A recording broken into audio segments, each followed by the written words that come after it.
Ma'am, please put down the sword. That's Captain Carter. The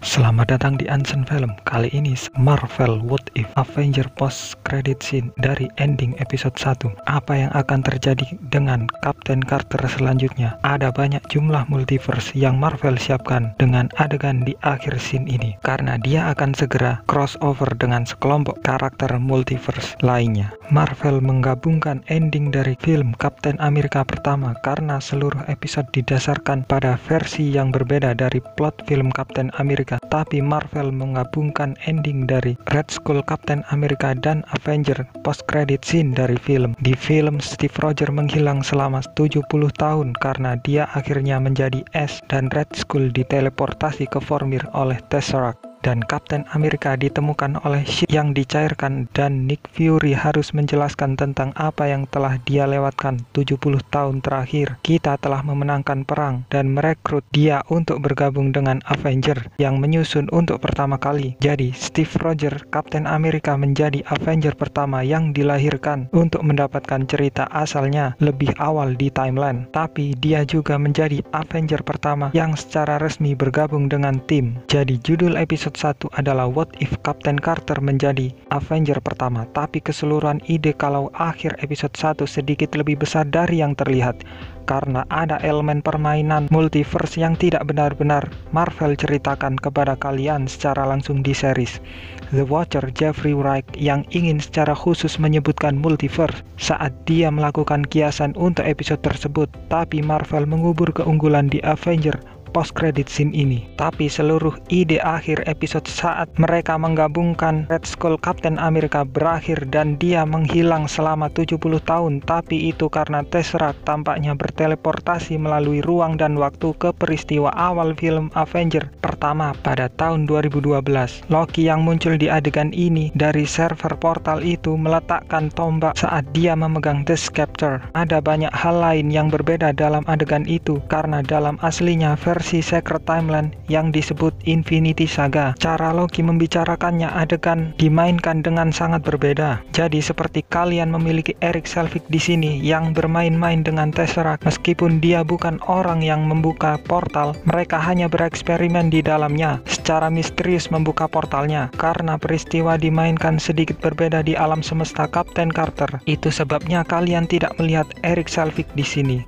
Seperti cabang kecil yang berbeda yang lain, jelas mereka tidak, karena itu bisa jadi seperti menunggu selama 70 tahun kemudian apa yang terjadi. The Watcher memberi penjelasan tentang bagaimana satu pilihan kecil Captain Carter di awal episode melahirkan pahlawan baru untuk multiverse, dan multiverse itu masuk ke episode mendatang dalam adegan jika kalian melihatnya menyeberang dengan multiverse lainnya, versi dari Avenger The Guardian of the Multiverse. Tapi setidaknya di sini di Avenger ini, Nick Fury kemudian akan merekrutnya ke alam semesta ini, versi Avenger yang mengungkap seluruh judul episode What If Captain Carter menjadi Avenger pertama. Yang saya tahu, Hawkeye ada di sana, dia diperankan oleh Jeremy Renner di series ini. Sebenarnya ada versi sebagian besar Avenger asli lainnya di alam semesta ini. Ketika saya mengatakan mereka agak mengubur petunjuk dengan adegan Avenger ini dengan pahlawan baru multiverse, karena versi Captain Carter ini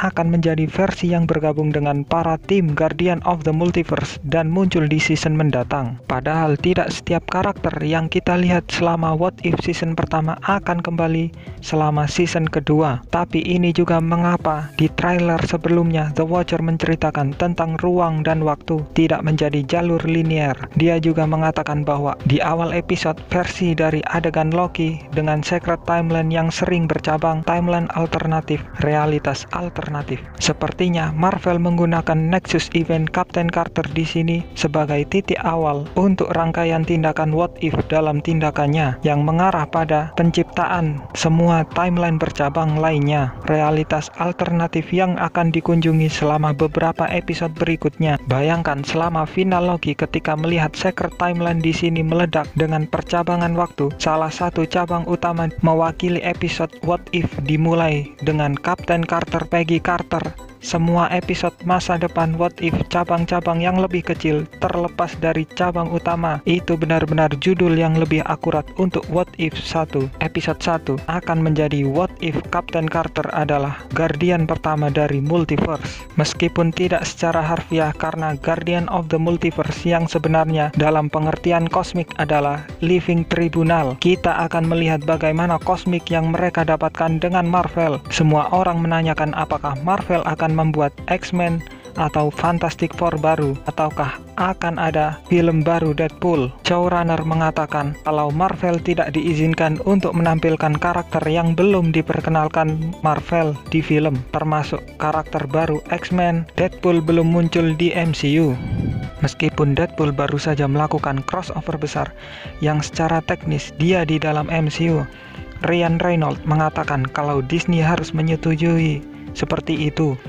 Dia melakukan proses persetujuan besarnya secara teknis. Itu tidak dihitung untuk tujuan apa yang mereka lakukan dengan Marvel Disney Plus, dan Marvel belum secara resmi melakukan Living Tribunal di film-film MCU Disney Plus. Kalian mungkin ingat beberapa tahun yang lalu setelah Avengers Endgame keluar bahwa penulisnya memang mengatakan ada adegan yang dihapus dari Living Tribunal yang hampir membuatnya menjadi Avengers Infinity War. Jika kalian ingat, ada panel Comic Con dari penulis Avengers Infinity War dan Avengers Endgame lakukan setelah film keluar. Mereka menjelaskan ini peta cerita yang mereka susun, apa yang mereka rencanakan berdua dari film, dan salah satu adegan kosmik terbesar yang tidak membuat potongan terakhir. Selama pertempuran di Titan ketika Doctor Strange dan para Avengers beserta para Guardian of the Galaxy melawan Thanos, salah satu adegan Doctor Strange yang mengirim Thanos dengan fantastis seperti perjalanan multiverse. Cara yang sama yang dilakukan The Ancient One untuknya di film Doctor Strange, dan di akhir kalau dia akan membawa Thanos untuk diadili oleh Living Tribunal atas kejahatannya terhadap universe. Tapi itu hanya sedikit terlalu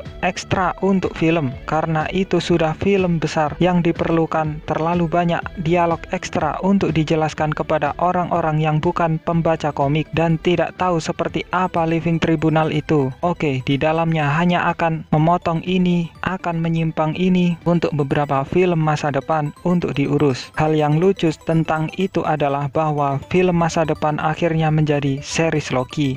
Selama Loki episode 5, kalian melihat kepala patung yang mewakili Living Tribunal. Kalau ini sebenarnya adalah Living Tribunal, itu berarti bahwa itu adalah patung yang mewakili Living Tribunal. Saya melihat banyak orang bertanya setelah episode 1 dalam adegan Avenger ini adalah bagaimana Captain Carter menghabiskan waktu bepergian ke sini untuk kejadian film Avenger ini.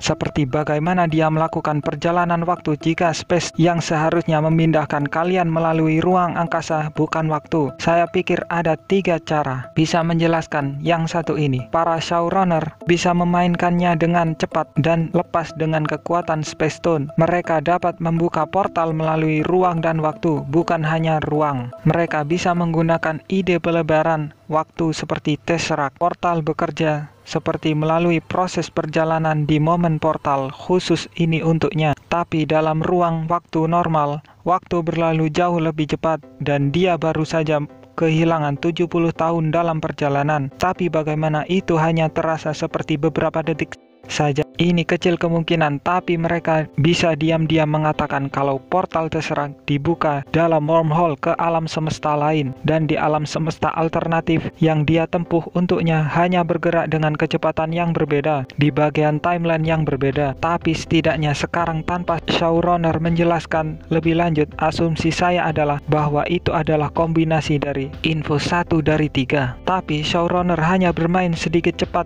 dengan kerja karena episodenya hanya 30 menit dan mereka mempercepat banyak plot yang mereka butuhkan dalam cerita multiverse. Benar-benar sangat cepat. Ada banyak komentar tentang episode itu setelah episode pertama, seperti wow, mereka benar-benar meledakkan banyak plot di sini. Satu-satunya alasan mengapa seperti begitu mudah baginya untuk menjadi prajurit super dan melakukan segalanya karena episode sangat pendek dan mereka harus sampai ke adegan Avenger di akhir episode dalam keadaan normal. seperti kalian hanya akan melakukan pertunjukan tentang Kapten Carter di mana kalian akan menghabiskan seluruh 9 episode berurusan dengan dia menjadi seorang prajurit super, sedangkan di sini mereka melakukannya dalam 30 menit.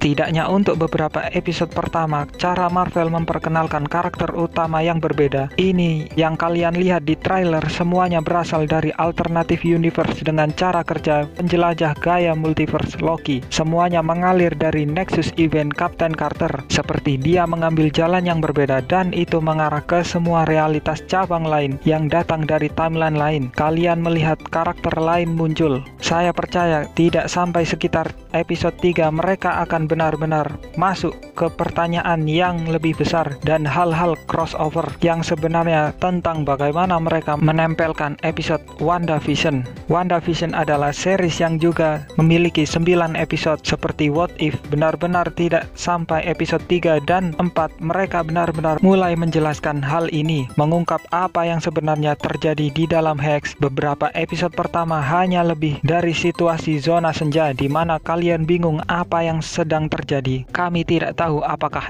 ini Mephisto. Mephisto bukan penjahat utama What If. Untuk sebagian besar saya percaya mereka hanya menampilkan bos terakhir untuk Ultron dengan Infinity Stone di tubuh Vision adalah penjahat yang besar dari season pertama. Saat ini setidaknya musuh terbesar yang kita ketahui secara teknis adalah Kang the Conqueror dan varian Kang di sana terjadi sekarang. Benar-benar berarti menjadi ancaman tingkat Thanos di fase 4. Tapi saya tidak berpikir bahwa Kang seharusnya muncul di mana saja selama series What If. Bagi kalian yang bertanya, alasan mengapa Kang adalah ancaman yang lebih besar daripada Ultron dengan ke-6 Infinity Stone dan tubuh Vision karena menggunakan Alioth, Kang dapat menghabiskan banyak timeline, banyak realitas alternatif secara misalnya seseorang dengan Infinity Gauntlet dapat mengubah apapun yang mereka inginkan di universe tunggal dengan menjentikkan jari mereka. Tapi Infinity Gauntlet hanya berfungsi di universe tempat Infinity Stone itu berasal. Ini salah satu alasan mengapa di Loki Infinity Stone berada di laji,